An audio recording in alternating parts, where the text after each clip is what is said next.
इत्तेहाद news को देखने से पहले सब्सक्राइब कीजिए हमारे चैनल को, लाइक कीजिए और बेल आइकॉन पर क्लिक कीजिएगा। अस्सलाम वालेकुम रहमतुल्लाहि व बरकातुहू। इत्तेहाद न्यूज़ में आप सभी का खैर मकदम। बेलगाम शहर की अहम खबरों पर एक नज़र। आज से 10वीं के इम्तिहानात शुरू हो चुके हैं। कोरोना का दौर भी जारी है, पेशेंट्स बढ़ रहे हैं और पूरे देश में बढ़ रहे हैं। कर्नाटक में भी हर रोज़ इजाफा होता दिखाई दे रहा है। कई लोग आज भी कोरोना महामारी को समझ ही नहीं पा रहे। 10वीं के इम्तिहानात लेना है नहीं लेना है के बीच इम्तिहानात शुरू तो हो गए, पर जब यह बीमारी एक दूसरे को बहुत तेजी से लग जाती है तो फिर अक्सर लोग इसे नज़रअंदाज क्यों कर रहे हैं। ना सिर्फ वालिदैन बल्कि असातिज़ाओं में भी यह देखा जा रहा है कि सोशल डिस्टेंसिंग की कोई हैसियत नहीं, यानी कि कोई इसकी तरफ तवज्जो देने के लिए तैयार नहीं। आज जब पहला पर्चा लिखने के लिए तलबा व तालिबात में किसी तरह का सोशल डिस्टेंसिंग का कहीं पर भी एहतमाम नजर नहीं आया। सिर्फ कुछ लोगों ने चेहरों पर मास्क लगाए हुए थे और यह मास्क भी सभी रस्मी तौर पर लगा रहे हैं। वैसे तो बाजारों में, सड़कों पर सवार किसी सवारी पर अगर देखते हैं तो किसी तरह का मास्क इस्तेमाल करना लोगों ने छोड़ दिया हुआ नजर आता है। हुकूमत की जानिब से सैनिटाइजर, मास्क, सोशल डिस्टेंसिंग का बार बार ऐलान किया जाता है, पर हुकूमत के ऐलान की तरफ भी आवाम नजरअंदाज करती दिखाई दे रही है। इसकी वजह यह भी है कि सियासी कायद जो हुकूमत में बैठे हैं संजीदा नहीं है। इनके इजलास, इनकी मीटिंग में इन्हें खुद सोशल डिस्टेंसिंग का ख्याल नहीं रहता। खुद सियासी लीडर जो इख्तदार में है खुद तो अमल नहीं करते, पर आवाम से उम्मीद करते हैं कि तमाम ऐलानात पर संजीदगी बरते। ऐसा लग रहा है कि कोरोना एक कमज़ोर वायरस है जो कुछ नहीं बिगाड़ सकता। अगर वाकई इसका खौफ, डर इनके दिल में होता तो अवाम और कायद दोनों अमल करते।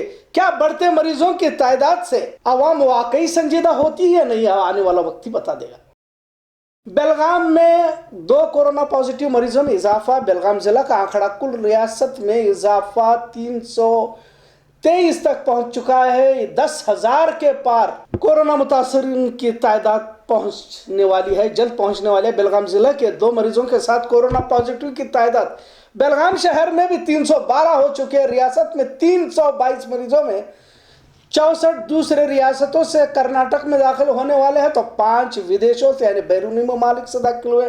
पिछले 24 घंटों में 275 मरीजों को डिस्चार्ज किया गया। रियासत में डिस्चार्ज होने वालों की तादाद 6,000 से भी ज़्यादा हो चुकी है। मरने वालों की तादाद 150 के करीब है। बेलगाम जिला में अहम बात यह रही कि 3 हामिला खातून जिनकी 11 बार टेस्ट करने के बावजूद भी पॉजिटिव ही निकल रहे हैं, जिससे तमाम महकमा ताज्जुब के साथ साथ परेशान भी नजर आ रहा है। पॉजिटिव मरीजों में अगर 2 बार नेगेटिव आता है तो इन्हें डिस्चार्ज किया जा रहा है, पर इन 3 खातूनों की यह खासियत समझी है या इस तरह का जो मामला पेश आ रहा है कि पूरा सेहत महकमा इससे परेशान है। पूरा सेहत महकमा सोचने पर मजबूर हो गया, आखिर पॉजिटिव 11 बार कैसे आ रहा है। लिहाजा पिछले 40 दिनों से इन्हें जेर निगरानी ही रखा गया है। स्वैब टेस्टिंग फिर से की जा रही है, पर ऐसा शायद ही कहीं हुआ हो कि 11 बार मुस्तकिल पॉजिटिव नतीजे हासिल हो रहे हैं। अब तक 284 लोगों को डिस्चार्ज किया गया है, पर इन 3 खातूनों का नतीजा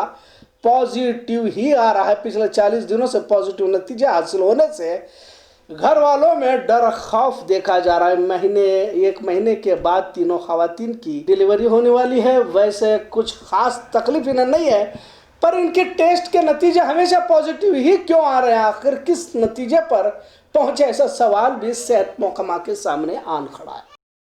कहीं फिर से लॉकडाउन तो नहीं, ऐसा सवाल आवाम के जहन में बार बार आ रहा है। पर वजीर आला येडियुरप्पा ने किसी तरह का लॉकडाउन नहीं होगा ऐसा आवाम को भरोसा दिलाया था, पर वजीर सेहत श्रीरामुलु बढ़ते मरीजों की तादाद के मद्देनजर जरूरत पड़ने पर रियासत में लॉकडाउन बढ़ाने की बात कह रहे हैं। इनके इस ऐलान से, जिससे फिर से एक बार भाजपा हुकूमत की जानिब से 2 बयानात देकर आवाम को शक व शुबात में डालने का काम फिर एक बार देखा गया। वैसे बेंगलोर में होम क्वारंटाइन किए लोग हुकूमत के किसी भी फैसले की परवाह किए बगैर बाजारों में घूम रहे हैं। रिपोर्ट के मुताबिक 1.5 लाख के करीब लोगों ने किसी तरह के हुक्म पर अमल ना करते हुए, जिन्हें होम क्वारंटाइन किया गया था, घूमना फिरना जारी रखा हुआ है। फिलहाल बेंगलोर में 4 इलाकों को 14 दिन के लिए सील डाउन भी किया हुआ है। एक और वजीर आर अशोक ने कहा कि अचानक सील डाउन का फैसला नहीं लिया जाएगा, सील डाउन करने पर मशवरे किए जाएंगे, फिर फैसला लिया जाएगा। फिलहाल किसी तरह से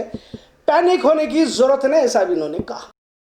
काफी मशहूर हजारों करोड़ का आईएमए ज्वेलर्स घोटाला का इल्जाम जिन पर लगाया गया था, जिस अफसर पर IAS officer BM Vijay Shankar ने बरोज मंगल रात को खुदकुशी की। बेंगलोर जयनगर में अपनी रिहाइशगाह में रात को फांसी लगाकर खुदकुशी की, जिससे और भी सवाल खड़े होने लगे। इन्होंने बेंगलोर डीसी के तौर पर खिदमात को भी अंजाम दिया था। इन पर यह भी इल्जाम लगाया गया कि हजारों करोड़ के इन्वेस्टमेंट के लिए लोगों से अपील की थी। तकरीबन 4000 करोड़ का चूना गरीब आवाम को लगाने के इस स्कीम में बेलगाम शहर से भी तकरीबन 100 करोड़ रुपए इन्वेस्ट किए जाने की इत्तला हासिल हुई। कई सारे मुनाफा खाने के चक्कर में ठगे गए। बड़े बड़े दीन की दुहाई देने वाले भी इसमें फंस चुके हैं। बेलगाम से भी मुकदमा दर्ज किया हुआ है। आईएमए ज्वेलर्स में इस्लामिक बैंकिंग कहकर इसे हलाल कहा गया और काफी लोगों ने इसमें अपनी पूंजी लगाई थी। कुछ लोगों ने यहां से भी मुनाफा खाया है। आखिरकार सभी को मंसूर खान की गिरफ्तारी के बाद कुछ हासिल होगा ऐसी उम्मीद थी, पर अभी तक किसी के भी कुछ हासिल नहीं हुआ है।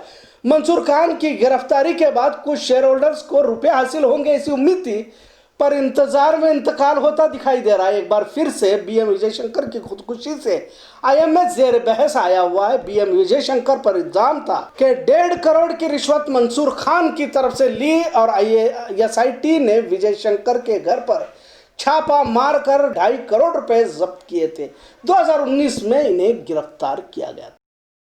ख्वाजा मोइनुद्दीन चिश्ती की शान में गुस्ताखी को लेकर आज भी अवाम में गम गुस्सा देखा जा रहा है। रायबाग कुर्ची में एक बार फिर हुकूमत से मुतालबा करते हुए न्यूज 18 के एंकर अमीश देवगन को अब तक क्यों गिरफ्तार नहीं किया गया, ऐसा सवाल भी पूछा गया।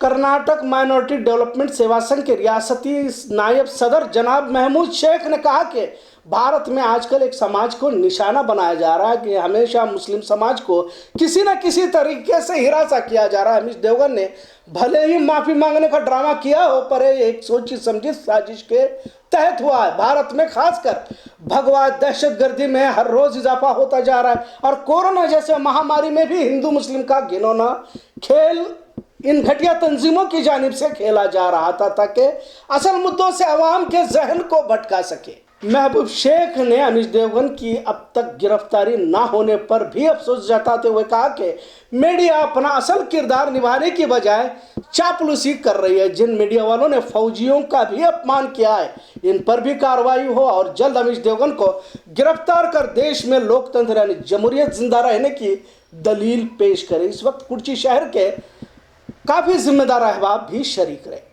इत्तेहाद न्यूज देखने के लिए शुक्रिया। अल्लाह हाफिज। बेलगाम शहर की शान भारत का सबसे बड़ा और ऊंचा तिरंगा परचम फिर से लहराने लगा। जनाब फिरोज सेठ का देना ख्वाब कि भारत का सबसे ऊंचा झंडा बेलगाम में लहराने का ख्वाब मुकम्मल तो हो गया, पर किसी न किसी वजह से खंबे पर परचम ही नजर नहीं आ रहा था। पिछले 26 जनवरी को तो परचम आधे पर ही रुक गया था। इसकी मरम्मत की जिम्मेदारी बजाज इलेक्ट्रिकल्स के जेर मातहत है, पर इसकी मरम्मत मुकम्मल न होने की वजह से भारत का सबसे ऊंचा तिरंगा लहरा नहीं पाया।